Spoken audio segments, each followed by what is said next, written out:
A very good afternoon. It's 2 p.m. Thank you for tuning in. This is the second edition this week of Market View.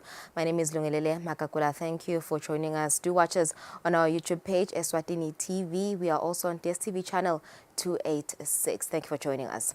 The 2022 National Skills Audit Report established that the main challenge faced by the Eswatini economy was the mismatch of skills supply and demand, which perpetuates unemployment.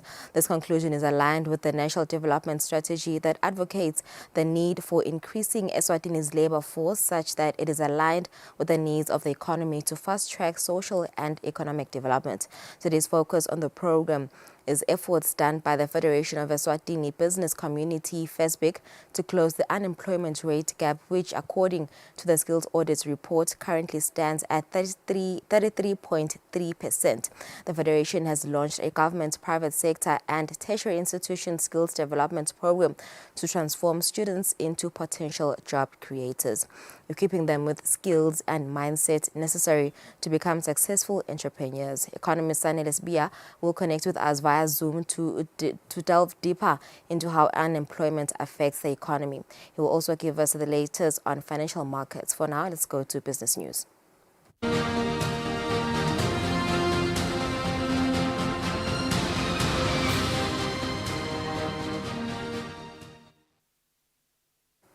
And now for our business news. Smurf Holdings has issued 5 licenses and implemented a program to empower individual Eswatini under chiefdoms, enabling them to seize new employment and business opportunities in the mining sector.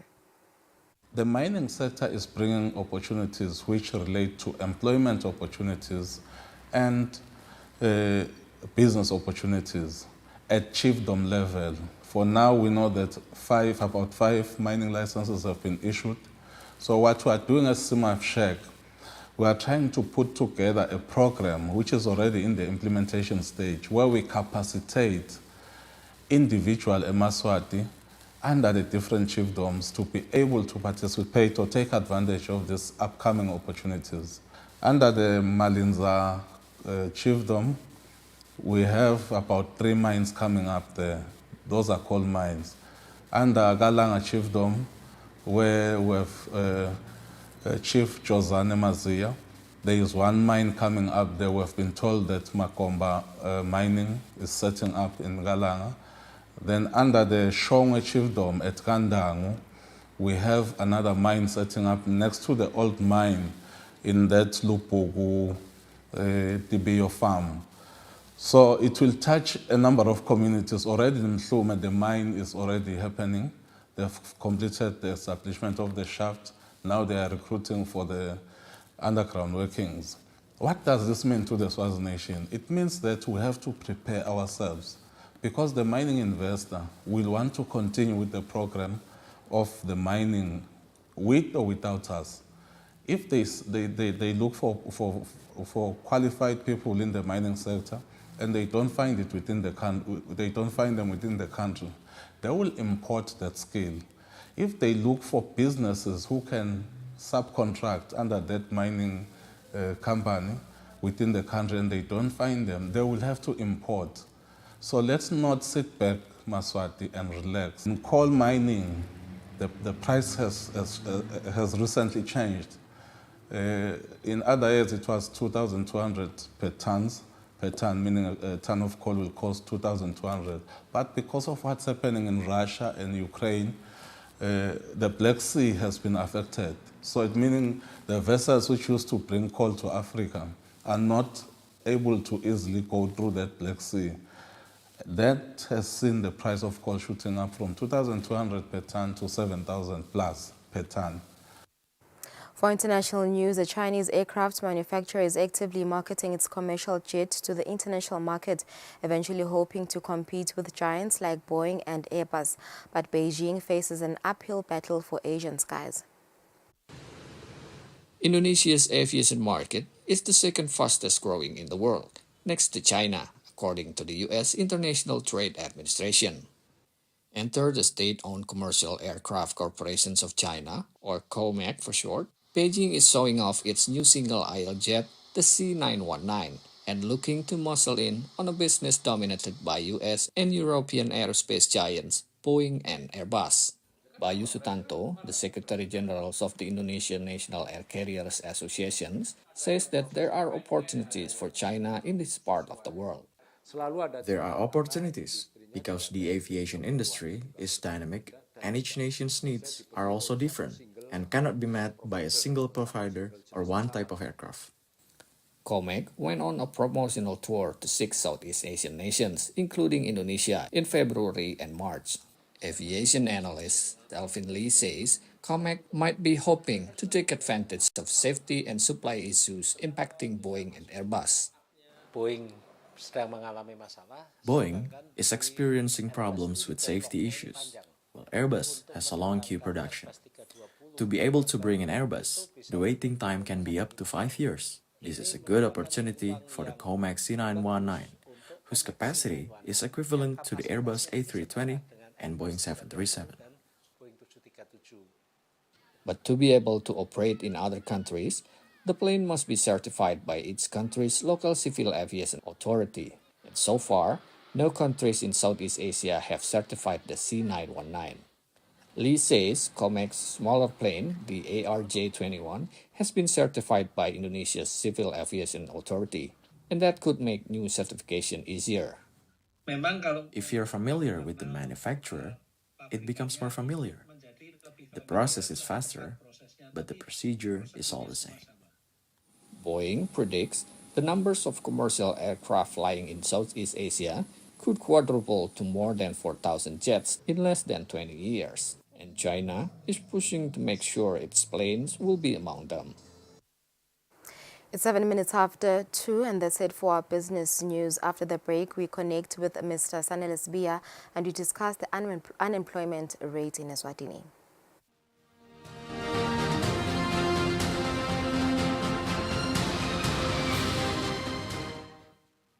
Be sure to catch Business Watch every Wednesday between 2 p.m. to 3 p.m., where we feature the latest updates on business news, market trends, and exclusive interviews with industry leaders, as well as insights on emerging small and medium enterprises in the commercial sector. Business Watch, your business leader.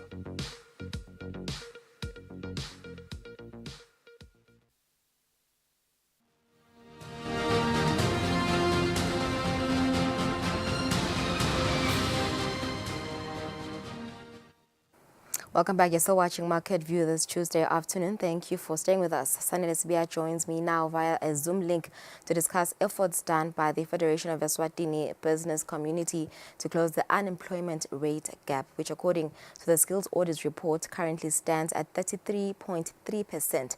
We want to discuss how it affects the economy and if this program will have an impact. But before we connect with Mr. Sibia, let's listen in on what Mavela Sikwane said. Everyone who has graduated 10 years ago, we need to get them into this program because we have realized that the tertiary institutions have been producing people for employment while the employment sector is saturated.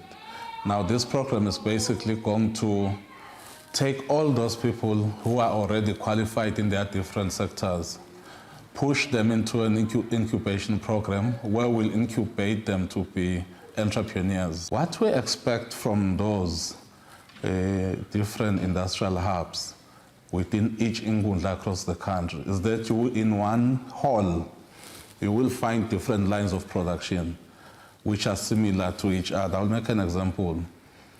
We will adopt the principle which is implemented by NAMPOD where it says when there is enough supply of commodities within the country, they block those types at the border such that they don't come through. We'll do the same. Let's say we have students who can deal with the Toyota vehicle engine. They can strip it, overhaul it, and we have another set which can deal with the suspension. We have another set which can deal with the body in terms of panel beating and other required spray painting or whatever. So we'll put these people in a straight line. Then go and purchase the Toyota components in Japan and import them into the country so that we can assemble the Toyota in the country, like what South Africa is doing.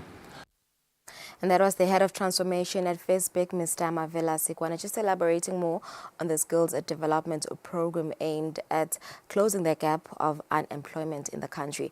Now I'm joined by Mr. Sanelis just to have a discussion on what impact unemployment has on the economy of Eswatini.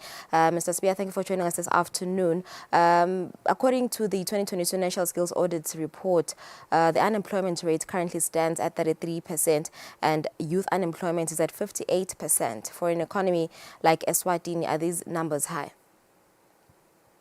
Hi, Lulu, and good afternoon to the listener. Yes, I mean, for any economy, Lulu, really, if you talk of unemployment into the double digits, that's already very high. And if you are talking of actually more than half the youth not being employed, that again is an alarming story that requires that as a country, we must do something to address that problem and make sure that we get our people into productive endeavors so that our people are actually productive and they're contributing positively to the growth of the country compared to just drawing from it in terms of welfare payments and all these other payments that the government has to put in place. So we know that the purpose of the skills development program by FESPIC and the EU is to close the unemployment gap. The skills audit also established that the main challenge faced by the Eswatini economy is the mismatch of skills. How does this affect the economy? The issue of mismatch of skills, Lulu, is a very serious one in the sense that as a country, we are producing people for the labor force and, people come of age every day for the labor force, but they're actually not getting the skills that they need to be relevant in today's economy. So I think that is what that means. So what it means is as a country, we need to find ways of ensuring that we are able to get people and their skills aligned with the work that is there. And I think it is such a efforts such as the one that the FESPEC and the EU are putting together that would actually in a way work towards that, where we are retooling and reutilizing the skills that are there, filling the gaps, and then making sure they're able to produce positively for the economy. So this project, Mr. Sbia, also requires that all tertiary institutions recall their graduates from now to 10 years back. And it has been discovered that they produce graduates for employment while the employment sector is saturated. Will this project close the gap, unemployment gap in the country? It depends on what one wants to do in the long term. This is exactly what the country needs. By that, I mean what the country needs is, it is that type of thinking that we try to see what we do, what we need to do to address the problems that we have as a country. And, building the entrepreneurial capabilities of a nation is one way of doing that, where you really get people to go out there and work. But that requires a lot of work in building their entrepreneurial capability. But what I would agree and say is actually what the country needs is this is exactly the kind of thinking that we need as a country, to sit down and realize that, the people that we have can be trained and retrained into taking up other initiatives. But for this particular initiative, yes, I do believe it is a step in the right direction, because not everybody who wants to work will be employed, but others are actually built to become employers. So that's why we commend such programs, where you are calling all those who are not working to come and really just try the luck. But I would then go a step further and say, work on building the entrepreneurial capability of the nation, so that people are able to just look for work and not being trained for jobs. And that takes more than the training. It also takes being born with that, that zeal, that want to actually go into business. And that's another component that one might have to argue needs to be taken into consideration. Yeah. I mean, what kind of interventions can be done to try and close this gap? We've seen the Vusumnotho Expo, which was during COVID. What other interventions can governments, probably stakeholders and NGOs and organizations can do to try and close this gap, unemployment gap? To close this gap, what we need, Lulu, is we need to think broadly as a country. We need to understand. I think I like that we are taking the first step in understanding that not everybody is going to want to be employed. Some people will want to employ people. So what we then do as a country is let us make sure we have the right means and the right tools to enable and to propel every least party that wants to grow into just being an what you call them to be an employer. So that is number one. So I think what we need to do as well is to take that through the growth diagnostics report together with that skills report and just look at these two reports side by side and see whether we can't also think of growing the economy in a way that would also now begin to create those jobs. So I think that's one of the things that we need to also get a clear understanding of as a country, whether it's a problem of jobs and skills or is it a problem of growth in the economy. Just let's push all of those initiatives. And then I think another thing that I have found actually works is we tend to take internship programs not as serious as one would expect, but that's because purely when you finish college, all you want to do is actually just go to work, right? But when you look around, you realize that there's the very same problem of 2 years working experience when you've just graduated is just a problem that has always been there. But they come to think of it, if private sector and civil society organizations could open up for entrepreneurship, like the one the UNDP was doing together with the government, where we just support people to get that internship so that they're also able to get the skills and they're ready for the labor force. So I think it's that broadband thinking that we need to really think around, Lulu, and not really just focus our efforts on just one basket. But these are the type of projects that we need in terms of thinking around. And then also, I would also argue that we need to also put, more especially when you're talking of issues of the youth, put the youth right in the center of those issues, because we may sit and mull over issues, yet you find that the youth has the solutions to their problems. So we need to be broad-based in our thinking, and we need to be inclusive in our thinking. And then that way we need to also be dynamic in our thinking, understanding that the problem that we are trying to address is not just one of jobs. It could also be one of entrepreneurship. It could also be one of skills. And it could also be one of inequalities that exist in society. All right, just quickly, Mr. Sibeya, before we end this interview, another interesting one. Business opportunities have been availed in the mining sector. Smav Holdings Limited has issued 5 licenses and has implemented a program to empower individual Eswatini under chiefdoms to enable them to seize new employment and business opportunities in the mining sector. We just want to find out, Mr. Sibeya, how does the sector boost the economy, and if there aren't any qualified people in the sector, government is compelled to then import skilled people. How expensive is it for government to import? The issue to do with mining, Lulu, mining is now going to become not to call it the panacea for the Swatini economy, but it is going to become that new sector that will actually boost growth in the country in the short to medium term. So it is really important that we align ourselves as a Maswati to make sure that we can actually benefit from the benefits that come with mining. And then in terms of again, this also now brings us to the issue of saying, how do we strategically make sure that Eswatini are going to be able to take advantage of those opportunities? So that is number one. So this could mean we could have actually looked into the mining space that we require, and because this is a planning horizon, and then if we know that eventually we'll open up mines in 10 or 15 years, we ought to have started training our people, say from 5 to 10 years ago, to make sure that they can come and actually have these and take advantage of these opportunities. So that's the kind of thinking that we need, and which I think we lack in the short term as a country. so that we are not finding ourselves importing skills that we could have actually just paid for and trained and, have people come back to the country and work. And then also in terms of, the offshoot activities that would always be around a mine, we also need to make sure that our people are able to benefit from those and they are able to actually have enough capital and, all the resource requirements to actually set up industry and be able to work there. So again, such initiatives are commended because you are somehow opening up space for Eswatini, which would have ideally been taken up by some other company.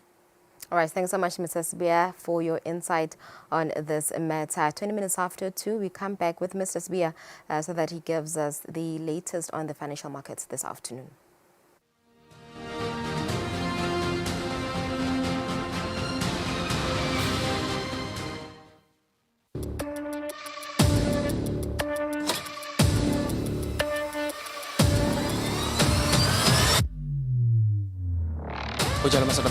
Sabatandi ukuthi njengalokhu sivile sive sikhulume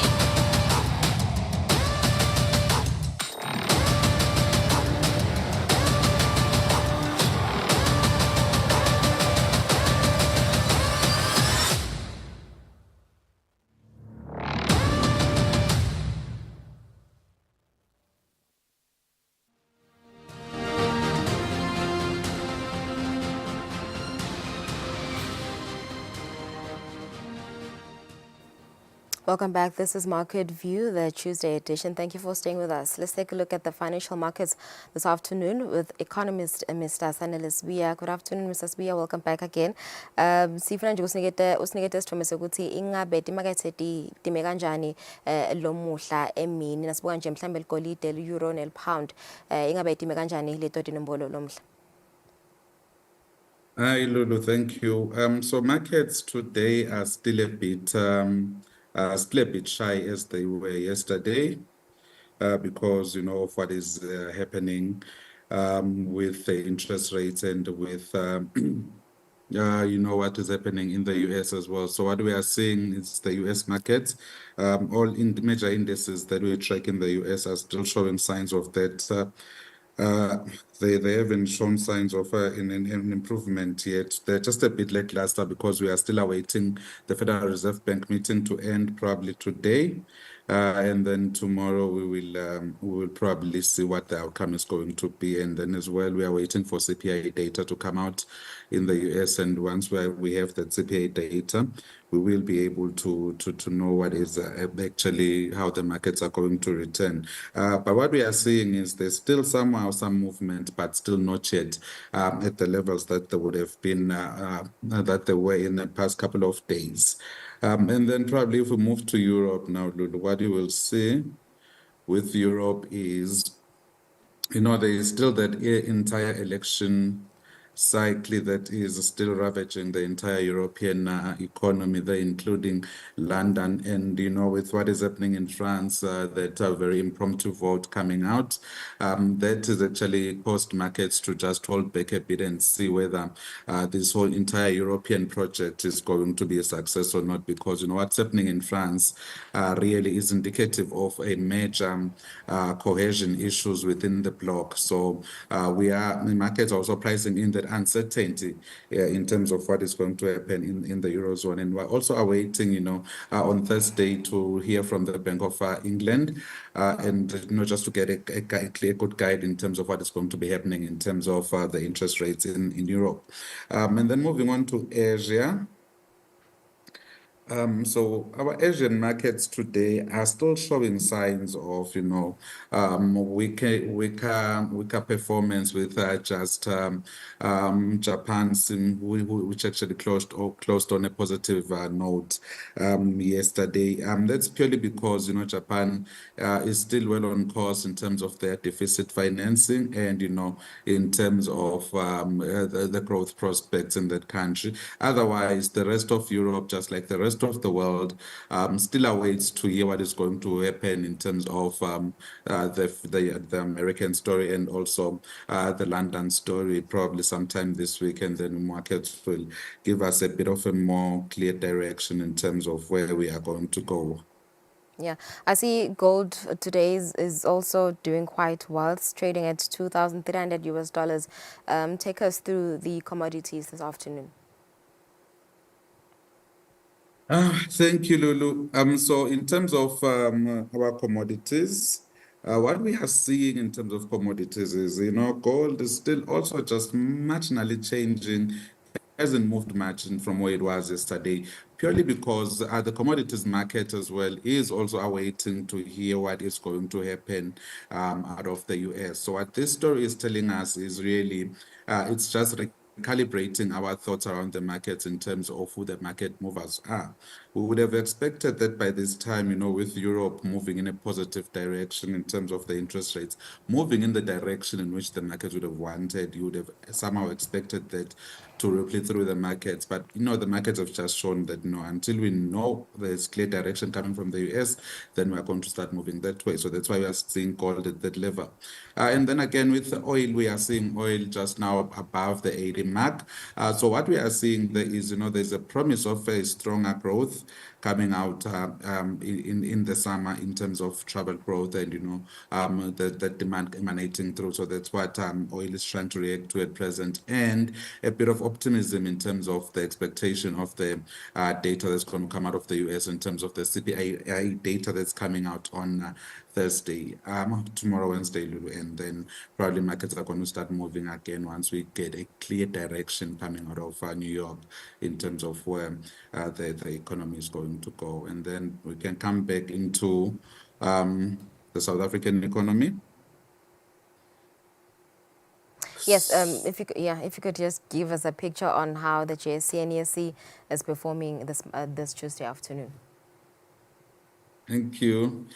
So what we are looking at in terms of the JSE is again trying to take in what is happening in Europe and in the US and in Japan and in Asia, while at the same time really just dealing with domestic just dealing with domestic fundamentals in terms of what type of government are we going to see on Friday? Are we going to have a government elected on Friday? So markets this side are just cautiously moving to that. So there's like 3 layers of movements that are just determined where the market is going to go. It's the election story, it's the US and the European story. So all that is actually just trying it's trifling some movement of the market, making it not really move as fast as we are. But we are hoping that Buyovens will return on Friday once we know what the government of national unity is going to look like. And then we can probably move into Eswatini Stock Exchange. There hasn't been any change on that side. Still on the fact that we are way past earnings season, so there isn't much movement. So we are still on that for 79.62. And then now we can close up with currencies. What we are seeing in the currency story again is it's a mix of both what is happening globally and domestically. But in terms of the currencies, the markets are really just loving what is happening right now. They are not really that much spooked. If you look at the trends, we are back to the trends that we were at before the market, before the elections. So that means as long as we are seeing this level of stability and there is that promise to say, on Friday we are going to see the first sitting of Parliament, and then from that first sitting, we are going to elect a president. As long as those fundamentals still hold, markets are taking things in stride. That's why we are seeing the Lilangeni just holding strong against the dollar and the euro, and also against the Japanese yen. So we are just, as we edge on forward to Friday, we are seeing markets trying to recalibrate. And also that's also being sustained by the Europe story. That's why we are seeing the currency getting stronger against the euro because of that election story in Europe as well. Right. Thank you so much, Mr. Sibia, for that analysis on the financial markets this afternoon. It's 29 minutes after 2. Mbugeli, thank you for joining us, Lomuhla, for the Tuesday edition of Market View. Do join us again for Nedbank Business Watch at exactly 2 p.m.